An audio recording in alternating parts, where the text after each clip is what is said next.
60 ঊর্ধ্ব পুরুষদের পছন্দ সানজিদার। 19 বছরে করেছে 4টি বিয়ে। বাইরে ভাই আর কত সংবাদ আসবে এইসব নারীদের নিয়ে? সংবাদ মাধ্যমগুলোও পারে। দেখা যাক পুলিশ অ্যারেস্ট করেছে, কি আছে এর গোপন রহস্য। আজকে সেই গল্পটা আপনাদের সঙ্গে শেয়ার করছি। আর 60 ঊর্ধ্ব বয়সের কাকুরা এই সানজিদাকে চিনে রাখেন, কখন না জানে আপনি এর ট্র্যাপে পড়ে যান।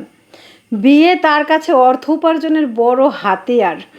তাই তো 20 দিন যেতে না যেতেই স্বামীর দেওয়া স্বর্ণালঙ্কার ও নগদ টাকা চুরি করে পালিয়ে যান তিনি। পরে পাঠিয়ে দেন ডিভোর্সের লেটার। বলছি রংপুরের সানজিদা আক্তার স্মৃতির কথা।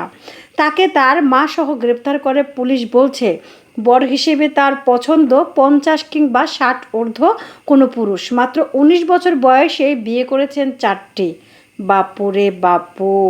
মোহাম্মদ আলী পেশায় ব্যবসায়ী, এটি তার ছদ্মনাম। প্রথম স্ত্রী মারা যাওয়ার 4 বছর পর গত 21শে মার্চ তিনি দ্বিতীয় বিয়ে করেন।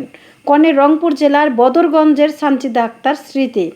বিয়ের 3 মাসের মাথায় এক সন্ধ্যায় তার স্ত্রী ঘরে থাকা প্রায় 15 ভরি স্বর্ণালঙ্কার এবং নগদ 10 লাখ টাকা নিয়ে পালিয়ে যান।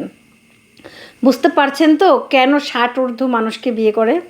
পরে ডিভোর্স লেটার পাঠিয়ে দেন। ভুক্তভোগী জানান তার বিয়ে করার কোনো ইচ্ছা ছিল না, কিন্তু ভাইয়ের চাপে তিনি বিয়ে করতে রাজি হন। এরপরেই এমন প্রতারণার শিকার হয়েছে। কেরানীগঞ্জ মডেল থানায় ভুক্তভোগীরা করা মামলা তদন্ত করতে গিয়ে সানজিদা রংপুর থেকে গ্রেপ্তার করেছে পুলিশ। সঙ্গে গ্রেপ্তার করা হয়েছে তার মাকে। কেরানীগঞ্জ সার্কেলের অতিরিক্ত পুলিশ সুপার শাহাবুদ্দিন কবির জুয়েল বলছেন, সংসার করার উদ্দেশ্য নয়, সানজিদার বিয়ে করার একমাত্র লক্ষ্য অর্থ উপার্জন। এর আগেও বিয়ে করেছেন 3টি। তিনি স্বামীর সঙ্গে একই ঘটনা ঘটিয়েছেন। ওরে বাবা। সানজিদাকে গ্রেপ্তারের পর পুলিশ আরও জানতে পেরেছেন স্বামীর কাছ থেকে চুরি করা 10 লক্ষ টাকায় রংপুরে নতুন বাড়ি তৈরির কাজ শুরু করেছিলেন।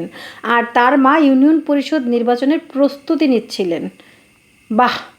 বাড়ি বন্ধক রেখে লোন করা টাকা চুরি করে স্ত্রী পালিয়ে যাওয়ার পথে বসার উপক্রম হয়েছে স্বামী মোহাম্মদ আলীর। তাই পুলিশের পরামর্শ, বিয়ের ক্ষেত্রে অবশ্যই ভালো করে খোঁজখবর নিতে হবে, না হলে যে কেউ হতে পারে প্রতারণার শিকার। সাবধান হয়ে যান আমার ভাইয়েরা আর কাকুরা, 60 ঊর্ধ্ব কাকুরা বিশেষ করে, যারা কিনা ভাবছেন যে একদম অল্প বয়সের একটা ইয়াং তরুণী বিয়ে করে আপনি আপনার জীবনে একদম মধুময় একটা সময় উপভোগ করবেন। আপনি 60 ঊর্ধ্ব কাকু, আপনাকে কেন বিয়ে করবে? এই যে টাকার লোভে সব কিছু ছিনিয়ে নিয়ে আপনাকে পথের ফকির বানিয়ে চলে যাবে। তাই দয়া করে এরকম চিন্তা ভাবনা বন্ধ করেন। আর আপনারা যারা দেখছেন, দয়া করে সানজিদার মতো মেয়েদের থেকে একটু নিজেদের রক্ষা করে চলবেন। আল্লাহ হাফেজ সবাইকে। ভিডিওটি ভালো লাগলে অবশ্যই একটু শেয়ার করে দেবেন।